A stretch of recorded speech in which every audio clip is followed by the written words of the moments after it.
Students, whatever homework is given to you, you have to submit it on the very next day between 8 am to 1 pm to the given WhatsApp number, and it is compulsory to submit your homework as your attendance will be marked on the basis of your submission.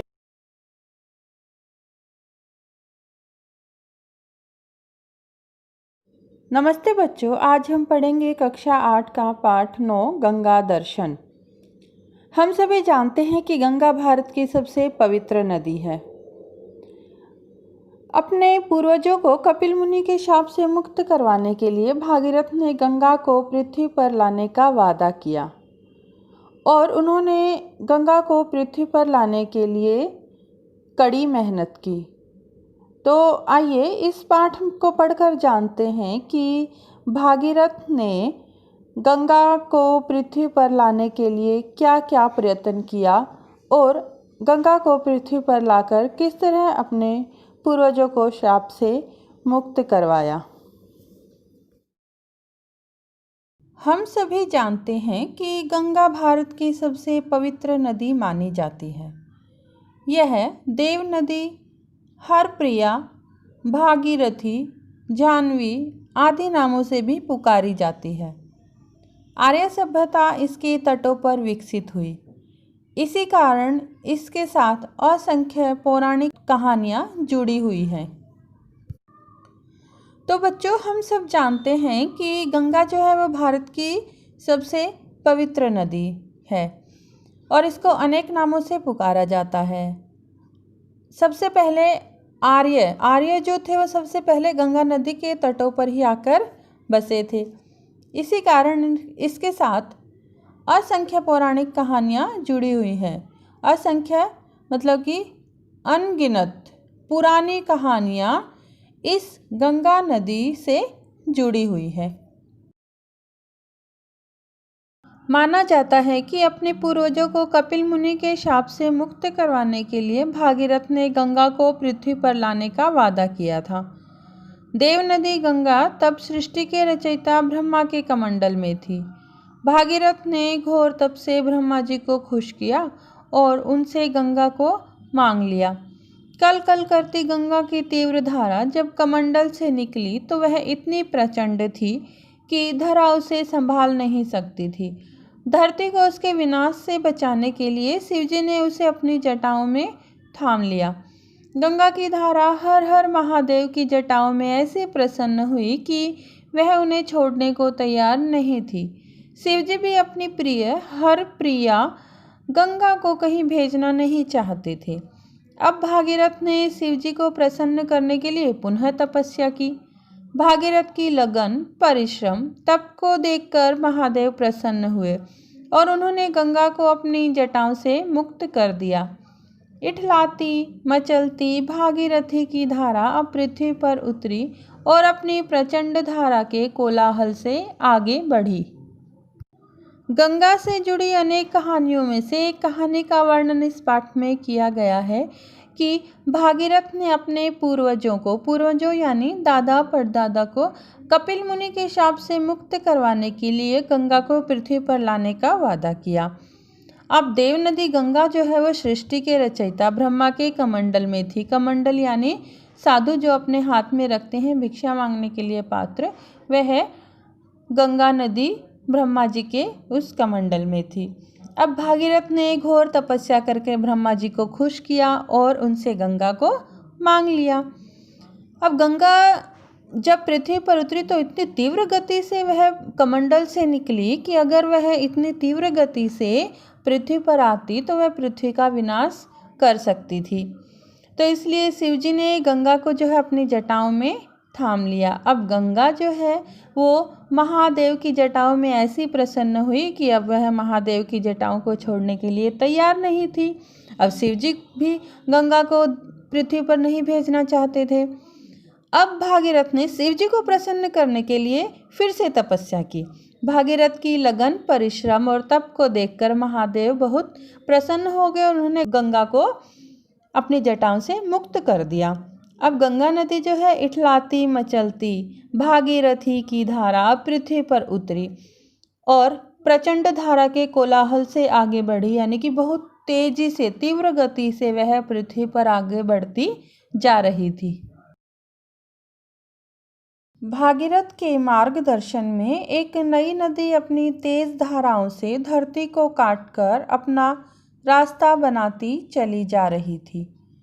उसकी उछल तरंगों को सही व्यवहार का ज्ञान अभी नहीं था। वह तपस्या में लीन जहनु मुनि की कुटिया से उनके गिने चुने वस्त्र और बर्तन बहा ले गई। इन उत्पात मचाती लहरों के शोर से मुनि का तप भंग हो गया। जहनु मुनि इन धृष्ट लहरों पर इतने क्रोधित हुए कि वे गंगा को पी गए। इससे गंगा हमेशा के लिए लुप्त हो गई। भागीरथ के मार्गदर्शन में, यानी भागीरथ जो है वो गंगा नदी को रास्ता दिखा रहे थे, तो गंगा नदी अपनी तेज धारा से धरती को काटकर अपने आप ही रास्ता बनाती ही चली जा रही थी। उसकी उच्छल यानी उछलने वाली लहरों को अभी यह ज्ञान नहीं था कि उसे किस दिशा में जाना है, तो वह तपस्या में लीन जहनु मुनि की कुटिया में चली गई और वहां से उनके गिने चुने वस्त्र और बर्तन बहाकर ले गई। इन उत्पात यानी इन उछलती हुई लहरों के शोर से जहनु मुनि का तप जो था वो भंग हो गया और जहनु मुनि इन लहरों पर बहुत क्रोधित हो गए। उनको बहुत क्रोध आया और उन्होंने गंगा को पी लिया। इससे गंगा जो है वो हमेशा के लिए लुप्त हो गई, यानी अदृश्य हो गई। अब भागीरथ मुनि फिर चिंतित हो गए। वे किसी भी तरह गंगा को धरती पर लाना चाहते थे। यह उनकी हार्दिक इच्छा थी। जब जहनु मुनि ने गंगा को पी लिया था तो भागीरथ फिर से चिंता में आ गए कि वे अब गंगा को धरती पर कैसे लाएं। वे किसी भी तरह गंगा को धरती पर लाना चाहते थे। यह उनकी हार्दिक इच्छा थी, यानी कि यह उनकी बहुत गहरी इच्छा थी कि वे गंगा को धरती पर लेकर आएं। जहनु मुनि से गंगा को छुड़ाना था। भागीरथ ने पूजा सेवा से किसी तरह जहनु मुनि को खुश किया। एक बार फिर जहनु मुनि के पेट से निकलकर जाह्नवी की धाराएं प्रवाहित हुई। अब उसकी चंचलता थोड़ी शांत हो गई थी। धीर गंभीर भागीरथी अब भागीरथ के पीछे पीछे चलकर गंगा सागर तक पहुंची। गंगा के वहां पहुंचते ही भागीरथ के पूर्वज शाप मुक्त हो गए और गंगा जाकर सागर में मिल गई। अब भागीरथ को जहनु मुनि से गंगा को छुड़ाना था, तो भागीरथ ने अब जहनु मुनि को खुश करने के लिए तपस्या चालू की। एक बार वो जहनु मुनि को फिर से प्रसन्न करने में कामयाब हो गए और जहनु मुनि के पेट से गंगा निकलकर प्रवाहित हुई। अब उसकी चंचलता जो थी वो थोड़ी सी शांत हो गई थी। अब गंगा नदी थोड़ी शांत लहरों के साथ धरती पर बह रही थी। धीर गंभीर भागीरथी यानी गंगा भागीरथ के पीछे पीछे चलकर गंगा सागर तक पहुंची। गंगा के वहां पहुंचते ही भागीरथ के पूर्वज जो थे, दादा परदादा, वो शाप मुक्त हो गए और गंगा जाकर सागर में मिल गई। भागीरथ ने अपने संकल्प को पूरा करने के लिए अथक परिश्रम किया। मार्ग में आई किसी बाधा से न वे निराश हुए न क्रोधित। एक एक समस्या का उन्होंने धैर्य से हल निकाला और अपने ध्येय को पाकर ही विश्राम लिया। लगन, परिश्रम और पक्के इरादे से मुसीबतों का सामना करके जब प्राणी अपने ध्येय तक पहुंचता है तो उसके प्रयत्न को भागीरथ प्रयत्न कहा जाता है और उसे सफलता अवश्य मिलती है। भागीरथ ने संकल्प किया था कि वह गंगा नदी को पृथ्वी पर लेकर आएगा और उन्हें अपना यह संकल्प पूरा करने के लिए बहुत परिश्रम किया। उनके मार्ग में जितनी भी बाधाएं आई उनसे वे कभी भी निराश नहीं हुए और कभी भी उनको क्रोध नहीं आया।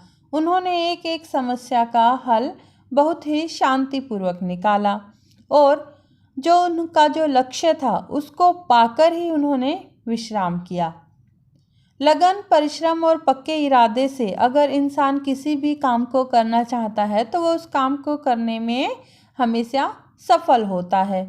और जो प्राणी बहुत ही प्रयत्न के साथ काम को करता है, अपने लक्ष्य को पाने का प्रयत्न करता है, उसे भागीरथ प्रयत्न कहा जाता है और उसे सफलता अवश्य मिलती है। यानी जो मेहनत और लगन के साथ अपने लक्ष्य को प्राप्त करता है वह इंसान हमेशा सफल होता है। भागीरथ के अथक प्रयास से गंगा अनेक मार्गों से गुजरती हुई धरती को हरी भरी बनाती हुई आगे बढ़ी। अपने पवित्र जल से जनजीवन को तृप्त करती हुई किस प्रकार और कहाँ कहाँ अपने दर्शन कराती है, आइए इसको जानिए और भागीरथ द्वारा धरती पर उतारी गई भागीरथी का दर्शन करें। तो अब आगे इस पाठ में बताया गया है कि भागीरथ के प्रयास से गंगा नदी पृथ्वी पर आ गई और जब गंगा नदी पृथ्वी पर आई तो वो कहाँ कहाँ से गुजरी और धरती को हरी भरी बनाती हुई आगे बढ़ी।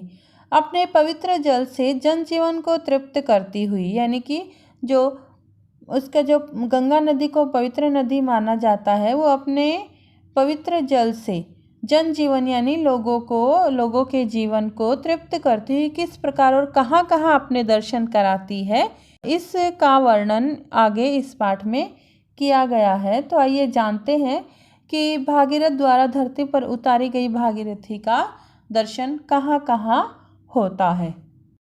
उत्तराखंड में गंगोत्री हिमनद से गोमुख रूप की गुफा से एक धारा प्रवाहित होती है। थोड़ी ही दूर देवप्रयाग से अलकनंदा उससे आ मिलती है। यहीं से आरंभ होती है गंगा नदी की यात्रा। वह लगभग 2510 किलोमीटर धरती को सींचती हुई पूर्व की ओर बढ़ती है और बंगाल की खाड़ी में जा मिलती है। गंगा किनारे बसे प्रत्येक शहर, प्रत्येक बस्ती के साथ कोई न कोई पौराणिक कथा जुड़ी है। उत्तराखंड में गंगा नदी हिम नदी यानी बर्फ की नदी से गोमुख रूपी गुफा में से एक धारा निकलती है। फिर थोड़ी ही दूर देवप्रयाग से अलकनंदा उसमें आ मिलती है। फिर यहीं से आरंभ होती है गंगा नदी की यात्रा। गंगा नदी लगभग 2510 किलोमीटर धरती को सींचती हुई पूर्व की ओर आगे बढ़ती है और पूर्व की ओर आगे बढ़ते बढ़ते बंगाल की खाड़ी में वो जाकर मिल जाती है। गंगा के किनारे जितने भी शहर, जितनी भी बस्ती बसी हुई हैं, उन सब के साथ कोई न कोई पुरानी कथा अवश्य जुड़ी हुई है।